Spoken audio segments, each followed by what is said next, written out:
Jadi kenapa kegagalan itu selalu menyedihkan?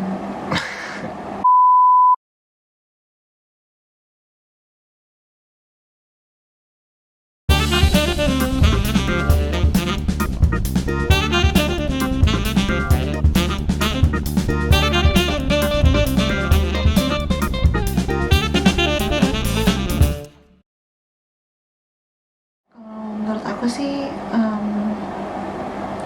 kegagalan itu suatu kondisi di mana kita tidak mendapatkan apa yang kita inginkan, yang kita impikan, yang sudah kita susun, yang sudah kita targetkan gitu. Ya, salah satu bentuknya itu bisa dengan rejection atau penolakan. Kalau menurut aku kan kegagalan itu kan kata gagal itu sendiri kan sebenarnya persepsi. Jadi itu persepsi orang waktu dia mendapati kenyataan apa yang dia rencanakan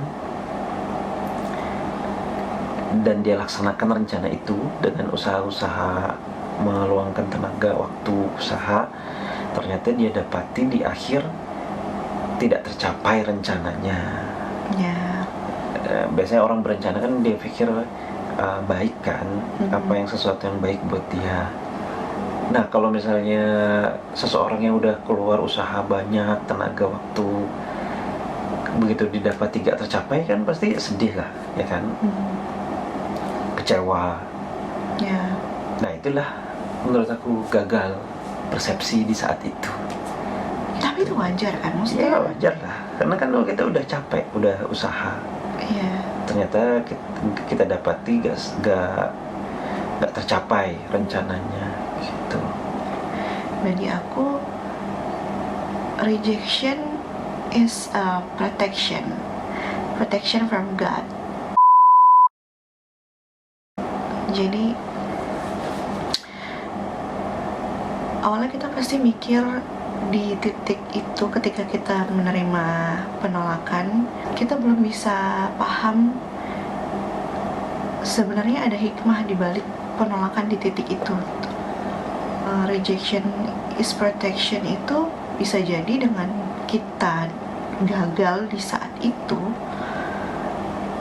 ya itu merupakan adalah hal yang terbaik di saat itu, merupakan hal yang terbaik yang mana kalau misalnya ketika kita seandainya mendapatkan sesuatu itu justru malah menjadi sesuatu yang buruk buat kita ke depannya.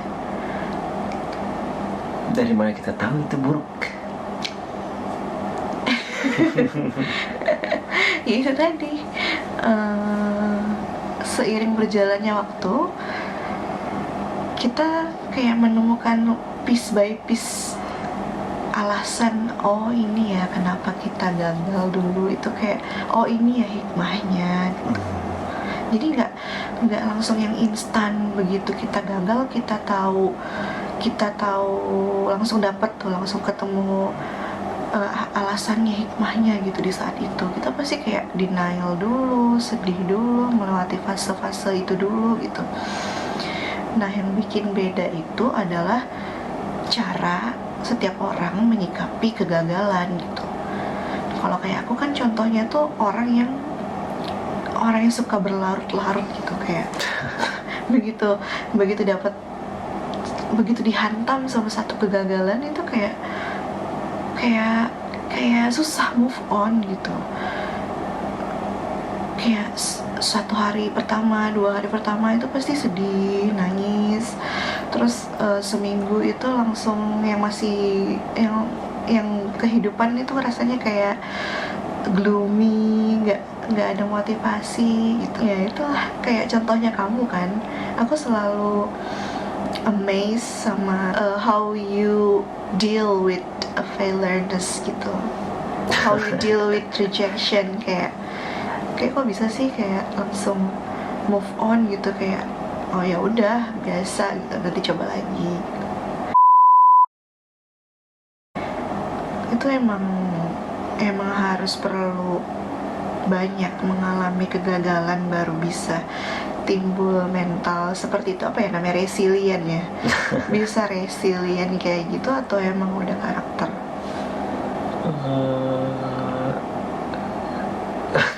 Jadi maksud kamu aku sering gagal dulu gitu. Jadi akhirnya kebal gitu. Bisa jadi itu pertama, bisa jadi itu memang udah bawaan dari karakter kan. Mungkin beda cara orang memandang yang dimaksud gagal gitu kali ya. Tapi setelah berjalannya waktu, kita kegagalan itu menurut aku jadi peluang untuk berpikir lagi terkait benar gak itu baik buat kita gitu. Karena belum tentu yang kita pikir baik itu sebenarnya baik buat kita kan gitu. Kita nggak tahu. Cuman kita karena udah mengeluarkan effort yang luar biasa sejak awal untuk mencapai rencana ini, sehingga tertutup pikiran kita ke alternatif lain gitu.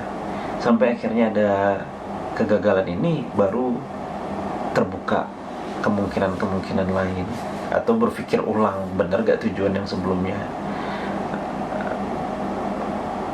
benar gak objektifnya gitu. Jadi menurut aku itu persepsi sih. Iya, persepsi.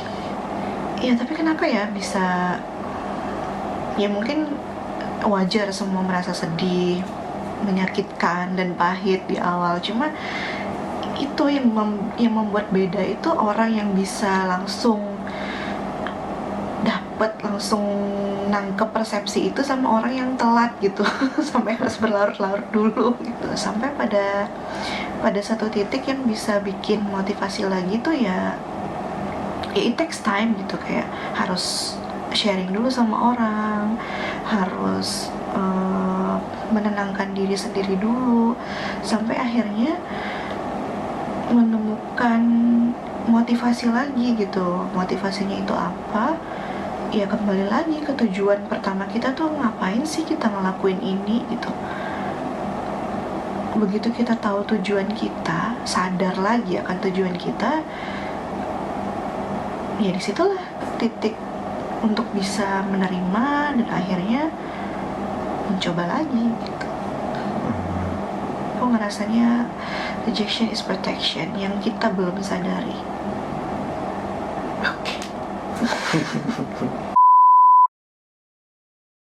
Begitu dia menerima penolakan, dia itu cepat move on-nya, kayak udah biasa gitu menerima kegagalan, kayak menormalisasi suatu kegagalan. Jadi gagal itu adalah hal yang biasa gitu.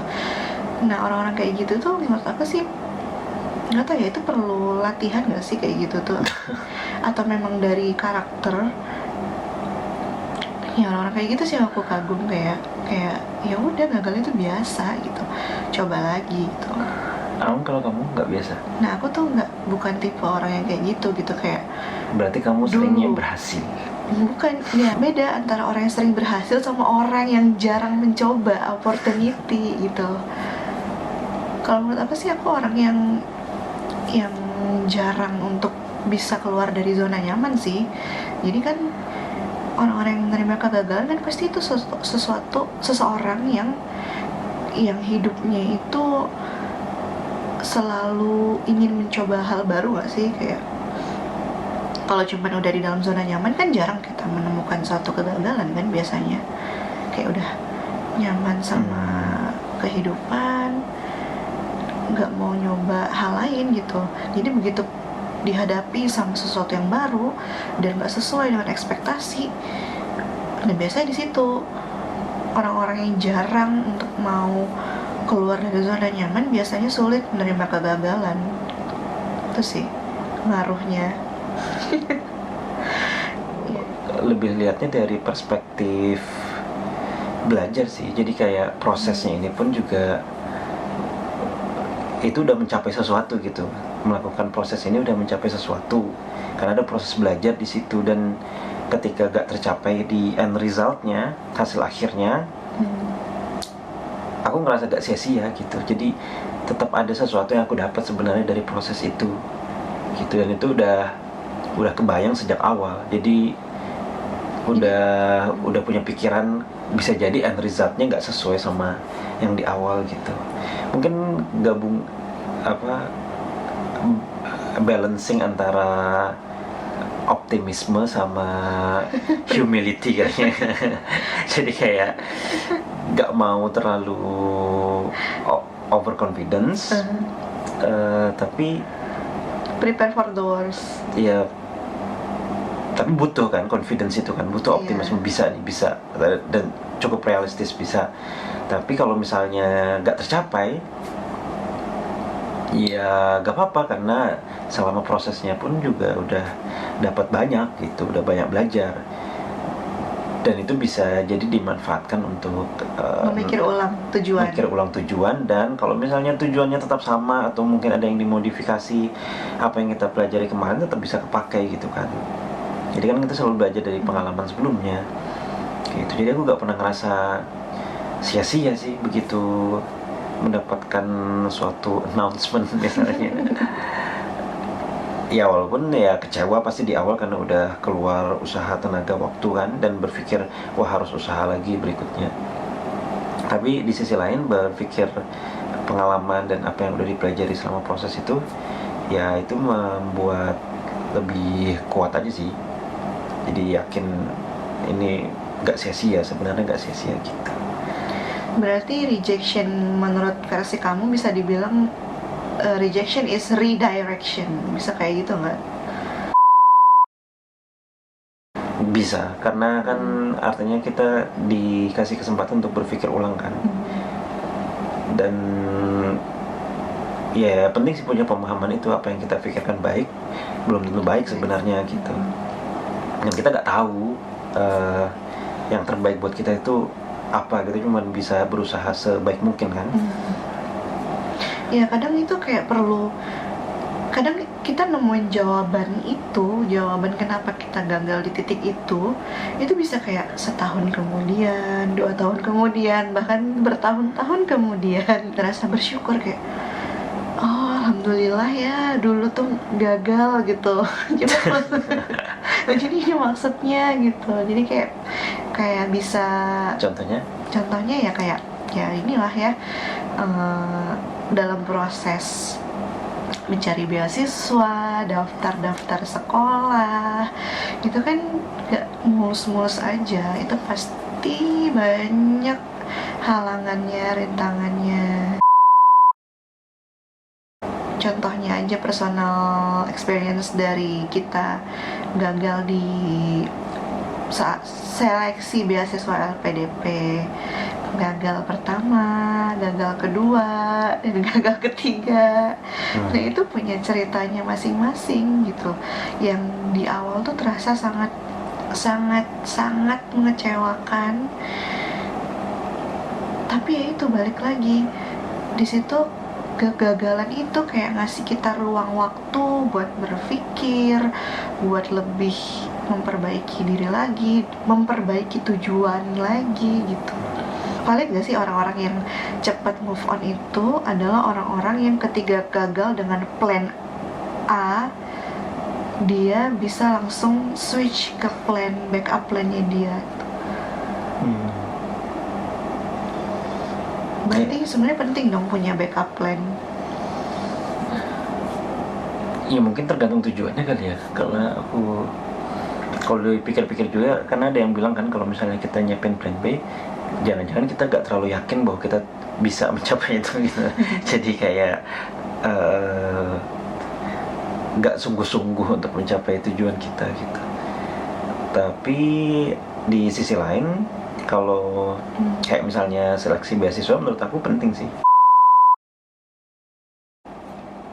Nggak lulus, jadi kondisi seleksi LPDP tentu masih ada ikatan kerja. Jadi gak serta-merta yakin akan lulus terus sudah resign duluan. Kalau misalnya udah pun lulus LPDP, pastikan dulu dapat universitas itu kan, karena kan ada tanggung jawab juga menghidupi keluarga. Jadi kalau misalnya nggak lulus LPDP, nggak lulus kampusnya misalnya, gimana gitu. Jadi selalu punya nextnya apa kalau kalau misalnya ternyata terbukti berubah dari rencana gitu.